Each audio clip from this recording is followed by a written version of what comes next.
আসসালামু আলাইকুম। দুপুরের শীর্ষ সংবাদে স্বাগত জানাচ্ছি আমি সুমনা সুমা। যথাসময়ে হামের টিকা না দিয়ে বিগত দুটি সরকার ক্ষমাহীন অপরাধ করেছে। IMF এর ঋণ ছাড় নিয়ে আলোচনা চলবে, 2 সপ্তাহের মধ্যে সমাধানের আশা অর্থমন্ত্রীর। জামায়াতকে ভদ্রলোকের দল বললেন স্পিকার, বিএনপির সঙ্গে মিলেমিশে চলার আহ্বান। কুষ্টিয়ায় চলছে দ্বিতীয় দিনের পরিবহন ধর্মঘট, যাত্রীদের ভোগান্তি।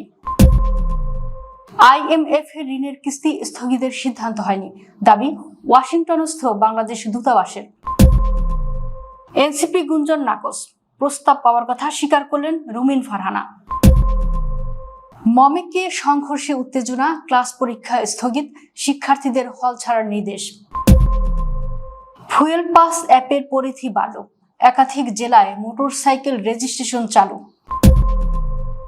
জামায়াতের ছায়া মন্ত্রিসভা নিয়ে ভাইরাল তালিকা, যা বলছে দল। এবারও হরমুজ পেরোতে পারল না বাংলার জয়যাত্রা, মাঝপথেই ফিরতে হলো। মধ্যপ্রাচ্যের শান্তি প্রচেষ্টায় পাকিস্তানের প্রশংসা করলেন এরদোয়ান। ইরানের সমৃদ্ধ ইউরেনিয়াম যুক্তরাষ্ট্রে নিয়ে আসা হবে, ট্রাম্প। সোমবার পাকিস্তানে ফের বৈঠক বসতে পারে যুক্তরাষ্ট্র ইরান। শুনছিলেন শিরোনাম, এবার বিস্তারিত। প্রধানমন্ত্রী তারেক রহমান বলেছেন, স্বাস্থ্যসেবায় বৈষম্য দূর করতে কাজ করছে সরকার। বিগত দুটি সরকার যথাসময়ে হামি টিকা না দিয়ে ক্ষমাহীন অপরাধ করেছে।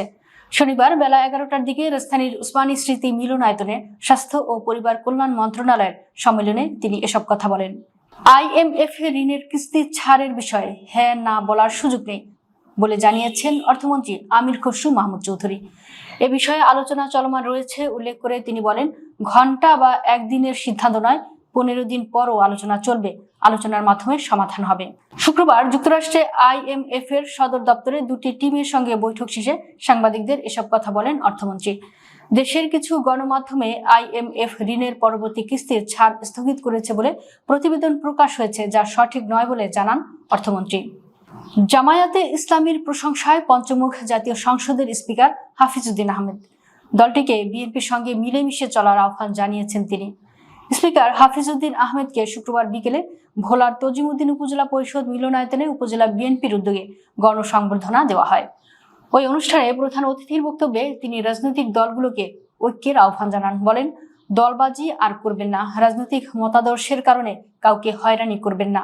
2 দফা দাবি বাস্তবায়ন না হওয়ায় কুষ্টিয়ায় দ্বিতীয় দিনের মতো অভ্যন্তরীণ রুটে বাস চলাচল বন্ধ রেখেছেন পরিবহন শ্রমিকরা।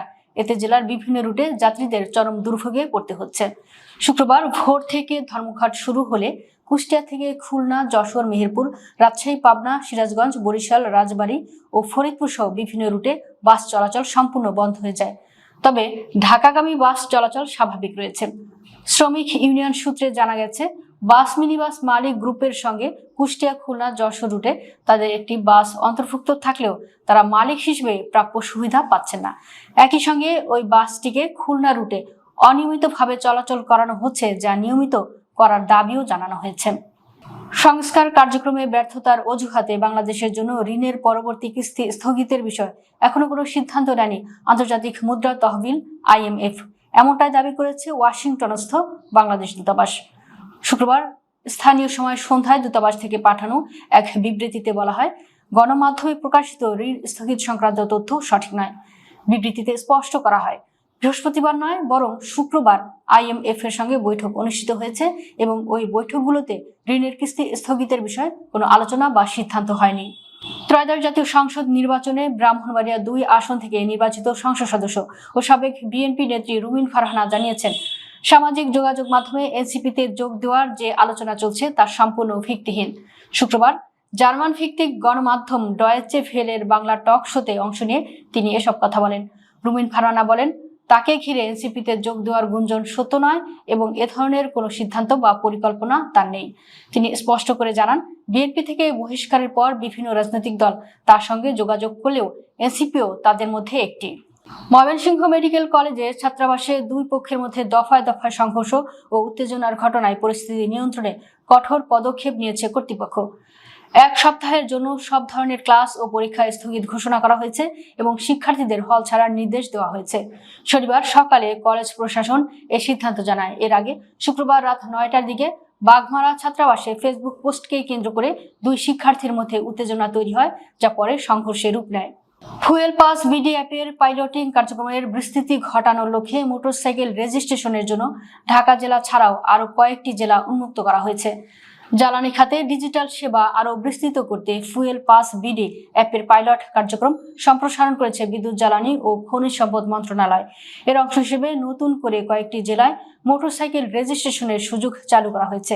শনিবার এক বিজ্ঞপ্তিতে মন্ত্রণালয় জানায়, ঢাকা জেলার পাশাপাশি Dhaka metro, Chittagong metro, Chandpur, Barishal metro, Khulna metro, Rajshahi metro এবং ময়মনসিংহ জেলায় নিবন্ধিত মোটরসাইকেলগুলো এখন থেকে ফুয়েল পাস সিস্টেমে যুক্ত হতে পারবে। ত্রয়োদশ জাতীয় সংসদের প্রধান বিরোধী দল জামাতে ইসলামী ছায়া মন্ত্রিসভা গঠনের উদ্যোগ নিয়েছে। দলের একটি বিশেষজ্ঞ টিম এরই মধ্যে এ লক্ষ্যে কাজ শুরু করেছে বলে দায়িত্বশীল সূত্র থেকে জানা গেছে। সূত্র বলছে, ছায়া মন্ত্রিসভার কাঠামো তৈরি হবে নির্বাচিত সংসদ সদস্য, জ্যেষ্ঠ নেতা ও বিভিন্ন খাতের বিশেষজ্ঞদের সমন্বয়।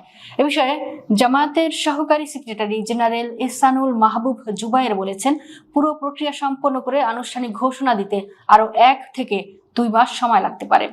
জামাতের এই উদ্যোগ বাস্তবায়নের আগে এরই মধ্যে সামাজিক যোগাযোগ মাধ্যমে একটি কথিত ছায়া মন্ত্রিসভার তালিকা ভাইরাল হয়েছে, যেখানে প্রধানমন্ত্রী হিসেবে উল্লেখ করা হয়েছে দলের আমির ডাক্তার শফিকুর রহমানকে।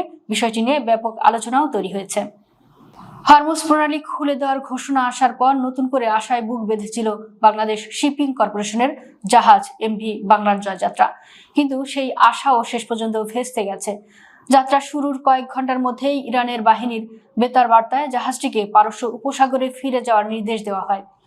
জাহাজটির ক্যাপ্টেন শফিকুল ইসলাম খান শুক্রবার রাত 1:45টার দিকে গণমাধ্যমকে জানান, নিষেধাজ্ঞা প্রত্যাহারের ঘোষণার পর তারা হরমুজ প্রণালী অতিক্রমের উদ্দেশ্যে রওনা হয়েছিলেন। তবে ইরানের বাহিনী প্রণালী পার হওয়ার অনুমতি দেয়নি। পরে ফিরে যাওয়ার নির্দেশনা পেয়ে জাহাজটি আবারও আগের নিরাপদ অবস্থানে ফিরে যাচ্ছে। তুরস্কের প্রেসিডেন্ট রিসেপ তাইয়েপ এরদোয়ানের সঙ্গে বৈঠক করেছেন পাকিস্তানের প্রধানমন্ত্রী শেহবাজ শরীফ। এ সময় মধ্যপ্রাচ্যের শান্তি প্রচেষ্টায় পাকিস্তানি প্রধানমন্ত্রীর প্রশংসা করেন এরদোয়ান। তুরস্কে শুরু হওয়া অ্যান্তালিয়া ডিপ্লোম্যাসি ফোরামের ফাঁকে শুক্রবার এই বৈঠক অনুষ্ঠিত হয়। সৌদি আরব ও কাতার সফর শেষ করে পাকিস্তানি প্রধানমন্ত্রী তার ত্রিদেশীয় সফরের 3য় ধাপে তুরস্কে পৌঁছানোর একদিন পর এই বৈঠকটি অনুষ্ঠিত হলো। শেহবাজ শরীফের প্রশংসা করে তুরস্কের প্রেসিডেন্ট বলেন, এই অঞ্চলে শান্তি প্রতিষ্ঠায় পাকিস্তানের কূটনৈতিক উদ্যোগকে সমর্থন দেওয়া অব্যাহত রাখবে আঙ্কারা। ইরানের বিধ্বস্ত পারমাণবিক স্থাপনাগুলো থেকে উচ্চ মাত্রায় সমৃদ্ধ ইউরেনিয়াম উদ্ধারে তেহরান ও ওয়াশিংটন যৌথভাবে কাজ করবে বলে দাবি করেছেন মার্কিন প্রেসিডেন্ট ডোনাল্ড ট্রাম্প। উদ্ধার করা এই ইউরেনিয়াম শেষ পর্যন্ত যুক্তরাষ্ট্রে নিয়ে আসা হবে বলেও জানিয়েছেন তিনি। বার্তা সংস্থা রয়টার্সকে দেওয়া এক সাক্ষাৎকারে প্রেসিডেন্ট ট্রাম্প বলেন, আমরা একসঙ্গে এটি উদ্ধার করতে যাচ্ছি। আমরা ইরানের সঙ্গে মিলে বেশ ধীর স্থির ভাবে সেখানে যাব এবং বড় বড় যন্ত্রপাতি দিয়ে খনন কাজ শুরু করব। এরপর আমরা সেগুলো যুক্তরাষ্ট্রে নিয়ে আসব। পাকিস্তানের রাজধানী ইসলামাবাদে আগামী সোমবার যুক্তরাষ্ট্র ও ইরানের মধ্যে 2য় দফার উচ্চ পর্যায়ের শান্তি আলোচনা অনুষ্ঠিত হতে পারে বলে জানা গেছে। ইরানের সংশ্লিষ্ট কর্মকর্তাদের উদ্ধৃতি দিয়ে বিষয়টি নিশ্চিত করেছে সিএনএন। তবে পাকিস্তানের পররাষ্ট্র মন্ত্রণালয় বলেছে, 2য় দফার আলোচনার নির্দিষ্ট তারিখ এখনো চূড়ান্ত হয়নি। সূত্রগুলোর মতে উভয় দেশের প্রতিনিধি দল রোববারই ইসলামাবাদে পৌঁছানোর কথা রয়েছে। এর আগে গত কয়েকদিন ধরে পাকিস্তান কূটনৈতিকভাবে সক্রিয় হয়ে দুই পক্ষকে আবার আলোচনায় বসাতে চেষ্টা চালায়। দর্শক, ভিডিওটি শেষ পর্যন্ত দেখার জন্য আপনাকে অসংখ্য ধন্যবাদ। নিত্য নতুন ভিডিও পেতে আমাদের ইউটিউব চ্যানেলটি সাবস্ক্রাইব করুন এবং নিয়মিত নোটিফিকেশন পেতে বেল বাটনটি ক্লিক করুন। আমাদের ফেসবুক পেজটি ফলো করুন। এছাড়াও আমাদের ভিডিও লাইক, কমেন্ট ও শেয়ার করুন। আল্লাহ হাফেজ।